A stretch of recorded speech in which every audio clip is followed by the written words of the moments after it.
வணக்கம் நண்பர்களே, real heroes இன் real life நண்பர்களே. மணலில் பாதிக்கப்பட்ட நண்பர் ஒருத்தர் வாட்டர் டேங்க் நின்றுட்டு கீழே குதிச்சுன்னு சொல்லி கத்தி பொதுமக்கள் அச்சுறுத்திருந்தார். பொதுமக்கள் தமிழ்நாடு தீயணைப்பு மற்றும் மீட்புத்துறைக்கு தகவல் தெரிவித்து தீயணைப்பு வீரர்கள் விரைந்து சென்று அந்த இடத்துல போய் பார்க்குறாங்க.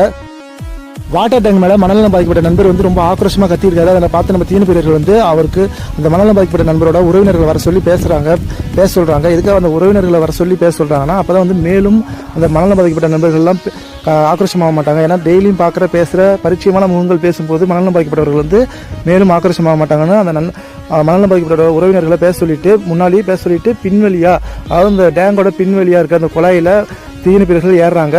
அந்த குழாயில் ஏறுறது அவ்வளோ சுலபமான விஷயம் கிடையாது.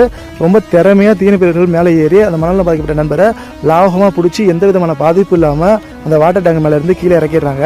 நண்பர்களே, இது மாதிரி மணலில் பாதிக்கப்பட்ட நண்பர்கள் பிடிக்கிறது அவ்வளோ சுலபமான விஷயம் கிடையாது. ஏன்னா அவங்க கையில் என்ன பொருள் இருக்கோ அந்த பொருளை வச்சு அவ்வளோ ஆக்ரோஷமாக தாக்குவாங்க.